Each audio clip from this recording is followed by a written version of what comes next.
What is up, guys? It's 1,000 degrees still, so downstairs all the windows are open and the road noise is unbearable, so I'm up here trapped on the third floor like an animal doing this video. So since I started making these videos, I've gotten a lot of questions about which camera is good for this, which camera is good for that, and you know, it's such an open-ended question that depends on the circumstances, depends on where you're at, depends on what you want to do, but I decided today I would kind of start a series of videos and get into how to break into different types of photography for not a ton of money. So today I'm going to do 35mm and want to get into 35mm photography on a budget. So if you're looking to start shooting film, 35mm is the easiest for like a bunch of reasons. For starters, cameras are everywhere. If you really want to go cheap, you can pick up a camera at like Goodwill or Amvets that will load 35mm film and take pictures for like $1 or $2, literally. So if you want to get into it and just try it out, there's almost no cost of entry. Beyond that, pretty much any place you go to get film developed that still develops film is going to do 35mm. I can't imagine who wouldn't. It is the most common form of film. So it's a really good way to get into. It's really easy to break into, really easy to find cameras for affordable prices. But what if you don't want that like Goodwill camera? What if you want something that's a little higher quality, but you don't necessarily want to spend hundreds of dollars? Well, for starters, you want to buy something used. And I think that sounds kind of like an obvious thing because people don't even imagine you could buy new film cameras in 2016, but you actually can. I think Voigtlander still makes them, though I'm not sure. I know Leica does, and I know Nikon actually still makes 2 different film 35mm cameras. Like, don't buy those. Buy something a little cheaper.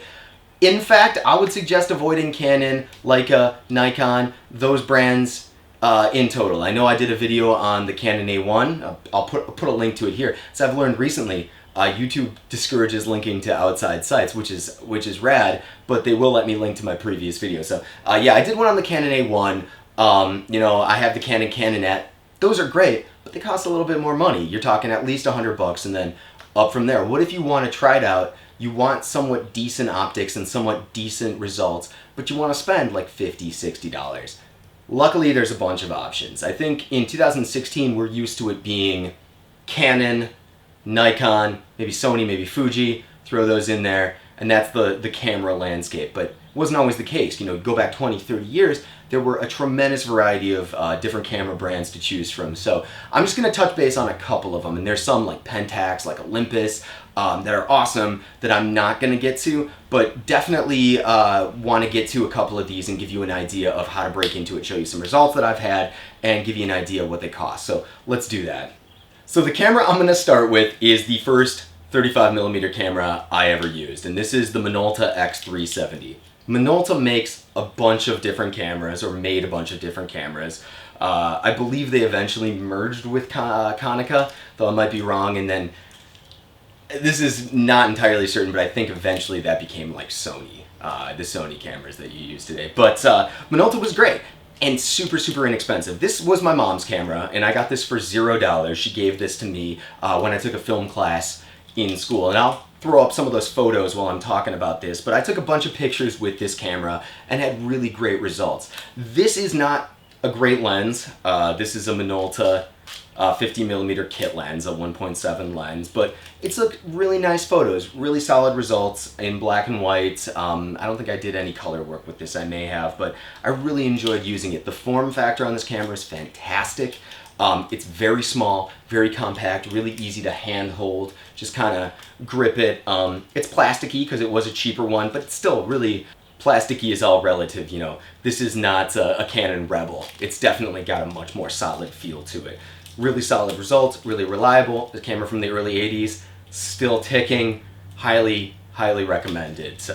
You can get this guy and something similar to this lens on KEH in excellent condition for probably $60 for the whole shebang. If you want something a little more solidly constructed, you could always look at like the X700, which would be a step up from this. But yeah, Minolta, really great, really fun, and really affordable. The next camera I want to talk about is Konica. Now, this one right here, this is my dad bought me this. This is the Konica FS1, but he got me this to use with his old lenses. Now, my father had an older Konica model, the name of which is escaping me right now, that he used throughout late 70s, early 80s, take a lot of photos.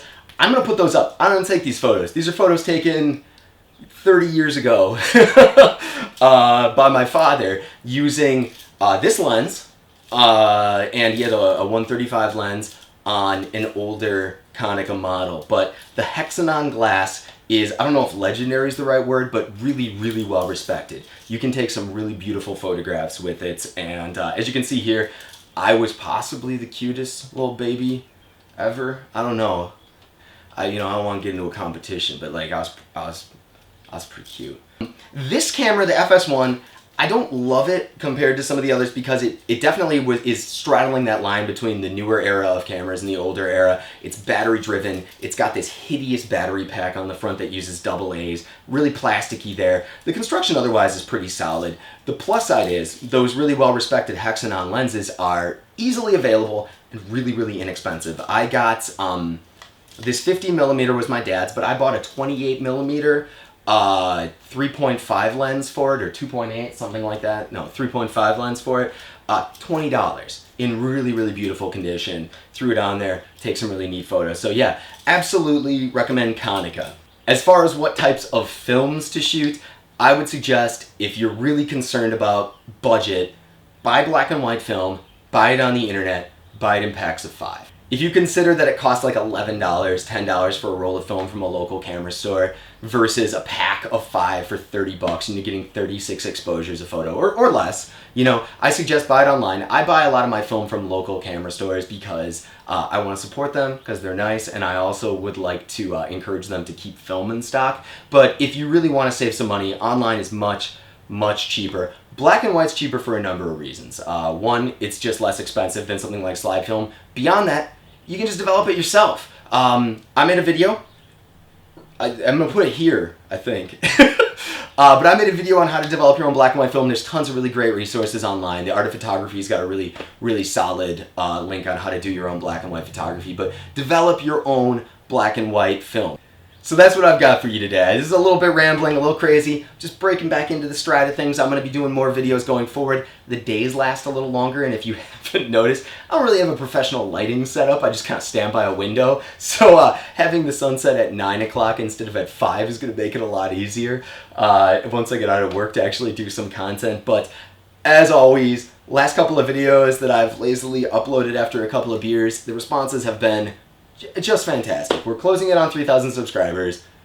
It's not that many, but like it feels like a lot to me, especially for a channel about old cameras on YouTube. So thank you guys. Subscribe, thumb it up, like the videos, comment, send me an email, follow me on Twitter. I have my Twitter on there, so you can follow me and see what I'm up to. Find out about the NBA Finals. That's going to be happening tonight. So yeah, holler at me. You guys are the best. I will see you soon.